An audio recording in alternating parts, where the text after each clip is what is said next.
Hey guys, it's Miharu. Longtime subscribers may remember one of the first videos I ever posted on my channel back in 2018 was my Spyro Story, in which I briefly explained my history with the Spyro franchise. And while that video did fairly well, considering I had less than 100 subs at the time, it's quite obvious it's one of my earlier works. The quality isn't as good, the audio is unbalanced, and I sounded like... For some reason, the level that stands out the most to me is the Dreamweaver's homeworld. Well, this, because I was nervous. Plus, I went through everything kinda quickly, when there was a bit more I could have said about each game. So with that said, here is my Spyro Story 2.0.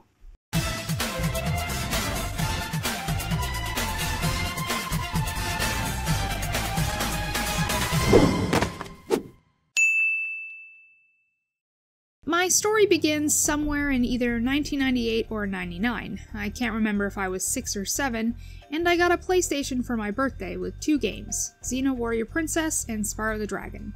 It's clear which one I played more because, wow, this game, I'd never seen anything like it. It was charming and magical, and the worlds felt gigantic and intimidating. You see, before the PlayStation, all I had were a bunch of licensed and obscure games on the Super Nintendo, so my childhood consisted of me mashing buttons on a controller while playing the same 2 levels over and over, wondering what video games even were.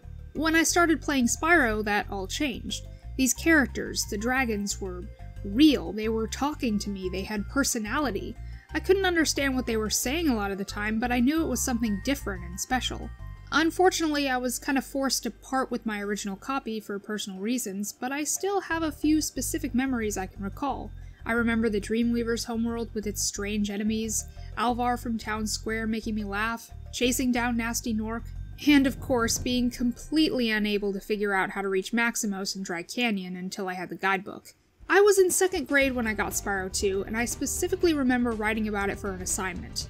I would refer to Gulp as the Beast because dumb child me didn't pay attention to the dialogue and didn't catch his name. Also, I'm sure you all know by now that I had a big crush on Ripto as a kid, and I still do. I just think he's neat.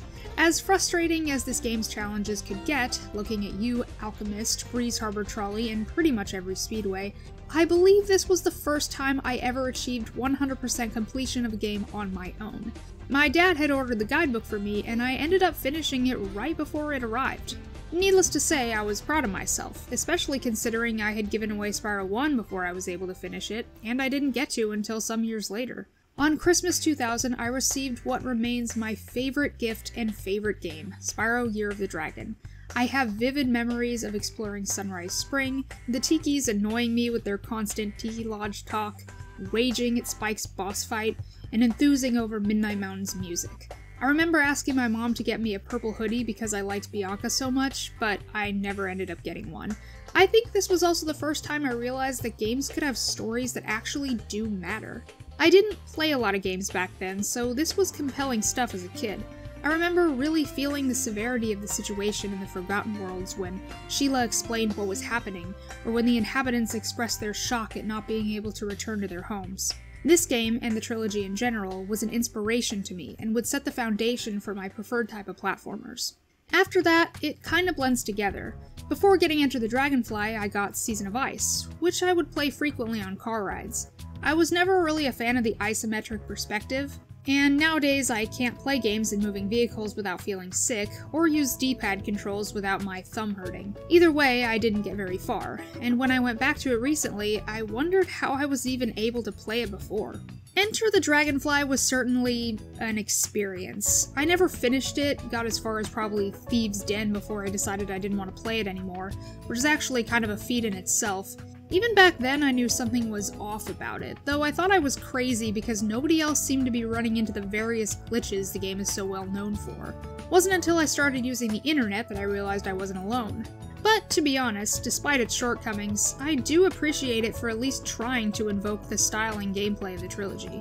If you're wondering about the other GBA titles that came out around this time, Season of Flame and Attack of the Rhinox, I only just recently played them for the first time on the channel, and while they're better than Season of Ice for sure, they're still not my kind of games.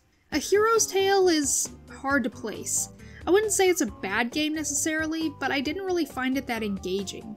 Plus the dialogue is a little Dude! That'd be... Oh, dude! Just say no. Not my taste, I guess. For a Spyro game, anyway. Also, you got your pole swinging ability, your lost cities, your dark and light. Yeah, sorry, but all I can think about is Jak and Daxter, which is what I'd rather be playing. But just like Enter the Dragonfly, I appreciate it for its interesting gameplay ideas and more open approach to layout. Spyro Orange and the DS game Shadow Legacy are the only ones out of these I've never touched. So, moving on. The Legend of Spyro is not my cup of tea. Plain and simple. The story was kinda generic, the voice acting was hit and miss, the gameplay I did not like, what with the repetitive button mashing, and the very idea of a magic meter for flame breath is ridiculous, and to be honest, the overall tone was just off-putting. Of the trilogy, the one I enjoyed playing the most, as well as the only one I bothered to finish, was Dawn of the Dragon. And again, that's only because Cinder was playable and her abilities were way more fun to use than Spyro's. Also because I used cheat codes. I guess I made it obvious that my interest in the series started to dwindle during the later years. Or rather, I wasn't having as much fun. Nothing even came close to giving me the satisfaction I felt playing the originals. That is, until 2018 when the Reignited Trilogy was announced. This news changed everything. It shaped my channel into what it is now, which in turn opened me up to a world of games I'd never played before. And even though Reignited fell flat in some areas, I think it still managed to capture the charm of the Spyro universe and how it was portrayed in the classic games. I had a lot of fun rediscovering my love for the series through this remake, and getting to know so many wonderful people in the community. Spyro will always be a very special franchise to me and an important part of my life, and I'm so grateful to have been able to share my thoughts and opinions over these past 4 years. That's gonna do it for this video, guys. Thank you so much for watching, and as always, don't forget to subscribe for more casual gaming content, and I will see you next time. Until then, this is Miharu, signing off.